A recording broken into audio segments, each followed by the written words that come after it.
Friends. Bright in here today, I guess. Welcome to the new shed. No doors. Still the day after we've put Norton on a diet here. 6 pounds lighter, different fork, different wheels. We are, with any luck, we are gonna go ride this today, but I have a package that's set out for delivery today, and it requires a signature, so I don't wanna leave and miss it. The way I'm gonna use that time is obviously by riding this a little bit, but I think it would be fun, as we wait, to challenge myself to attempt a tire tap.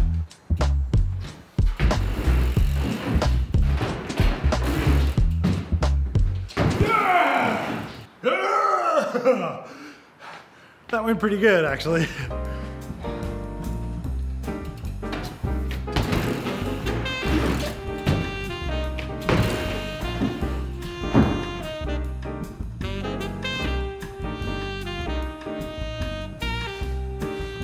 The box hath arrived. Unfortunately, a little later in the day than I was hoping for, but that's this time of year with the holidays around the corner. Everything takes a little longer. Speaking of holidays, and looking for a good transition to today's sponsor, Bombas has their holiday collection out now. There's all sorts of new designs and patterns to show your festiveness for the season, but let's be honest, who doesn't love to receive or get new pairs of socks and underwear? These are seriously the most comfortable sock I have ever worn, and Bombas has a 100% happiness guarantee. If you're not 100% happy with your Bombas product, let me just read this because I don't want to get it wrong. Bombas will replace your items within 1 year of the purchase date if they're the wrong size, get worn or torn, or even disappear in your luggage, or anything else that might happen to them. That is literally in the email they sent to me.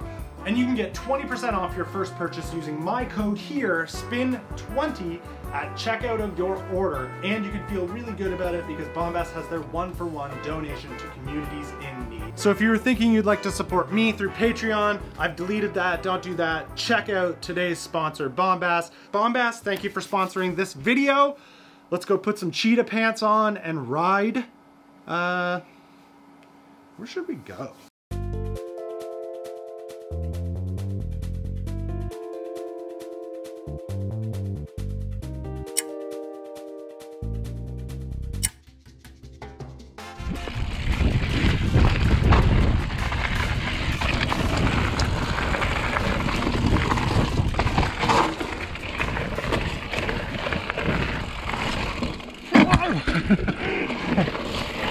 Okay, I've ultimately landed on Macintosh Run, more specifically the Nora Warren side of the trail, because it's just a little more forgiving for someone like me who hasn't really been riding like trails as much lately. I've been spending so much time on bike park stuff that my line choices aren't as good as they used to be, especially on hardtail. But pretty quickly in this direction, as you warm up, there's some like cool, mildly rowdy stuff. So I'm looking forward to that. So far, the bike feels really good.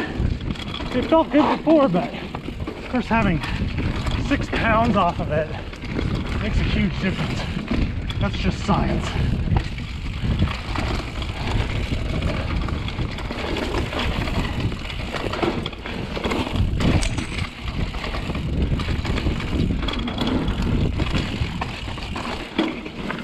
I choose the right line. Stay.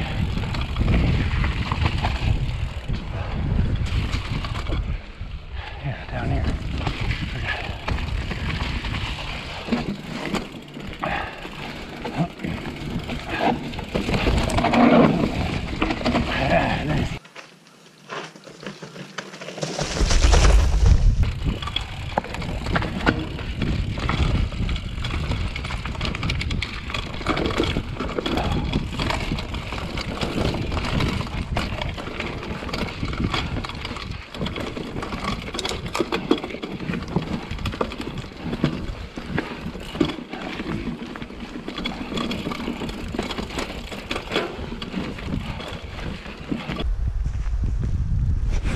Okay, so far so good on the mild trail tech. I wanted to start this ride on this kind of like long section here and do the downhill first, but apparently there's no parking up there.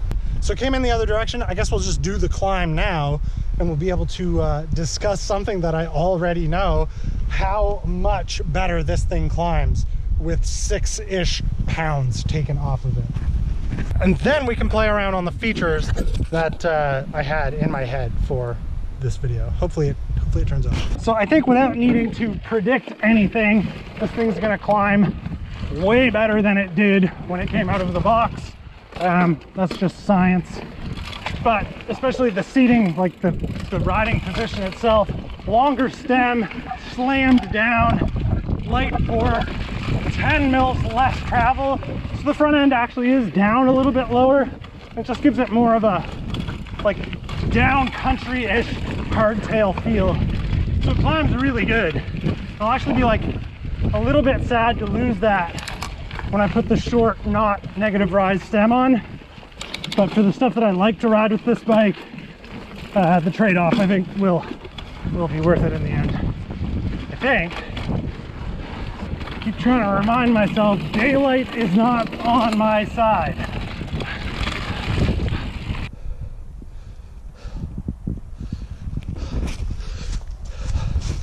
So we're kind of nearing the top now. Like this is the top of Gratitude and Orange Squeezer or Orange Crush. I don't know the names of the trails. I'm gonna put this here in case someone is coming from that direction. At this part, there's 3 ways to get down this section. There's this one that actually probably looks honestly the most fun, definitely the least challenging, but most aesthetically pleasing if you ask me. This is the middle, almost like a spine transfer. I'll show you in a second. They call this the very difficult route. So you come around this berm and you can like kind of spine this, and then you go down this, you know, relatively mellow descent, little rock roll there into a catch berm, and you're down there. And then there's the further corner over here. You come around this flat berm. Flat berms are terrifying. And then you would think that is the best feature here, which is a right hip, but unfortunately I hip the other way, so it always turns out not that great for me, and it doesn't really have enough space to like hit with any sort of confidence, at least not for me. If this was my hip side, I would hit this every single time, but I tend to choose the middle line always.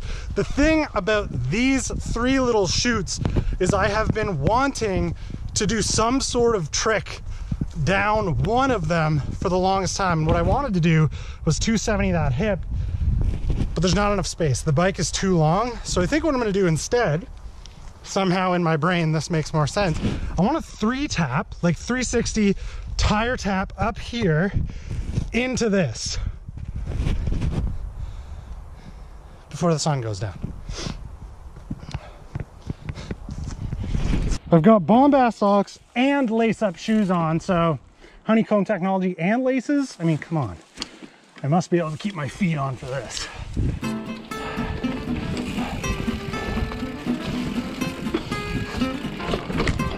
Whoa! Whoa!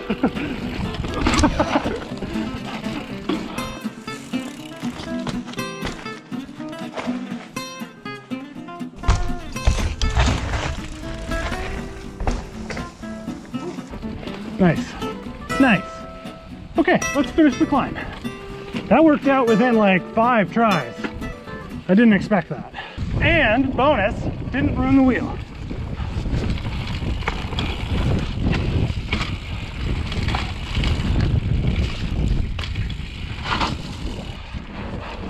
Oh yeah, I gotta get a good rock hip shot.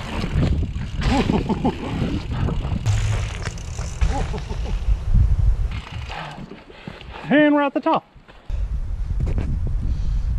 So yeah, I think without a doubt, and to the surprise of nobody, a fork upgrade, especially the level of fork upgrade that we've done, and some wheels, basically swapped like for like wheels. These might be a little lighter, but it's like obviously a worth it amount of difference. It's taken a bike that is wildly capable in its DNA and its skeleton and just elevated it. So yeah, it's absolutely worth, in my opinion, and I'm super biased because I designed this frame geometry.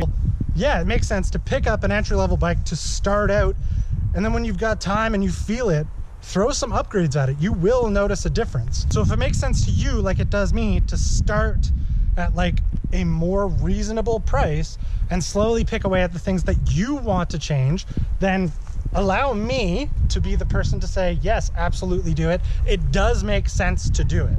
I know a lot of people like to be like, oh, you have to buy the most expensive thing right away. It's the only more reasonable way to do things. Like everybody has $5 grand in their bank account that they can just get rid of. We're getting out of here because it's getting dark and I think it's gonna rain. Okay. This is where I wanted to start, but no parking. No parking allowed. I would have just literally played on this ascent and descent all day. This could be a perfect, lovely trailhead. Now let's go down this way. Woo! Here we go.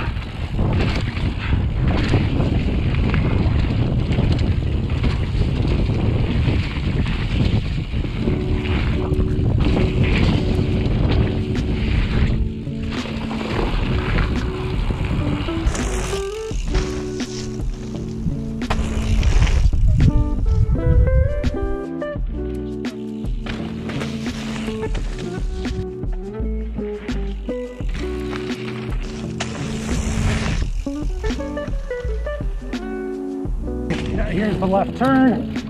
It's the trail I want. They call it a double black diamond. Definitely getting up. This is the hardest part, making this turn.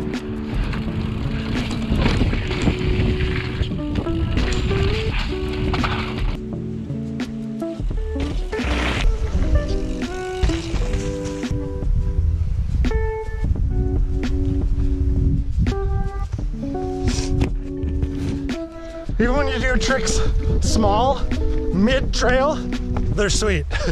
Okay, we're going home. My face has a bunch of mud on it. That's how you know things went good. Real good.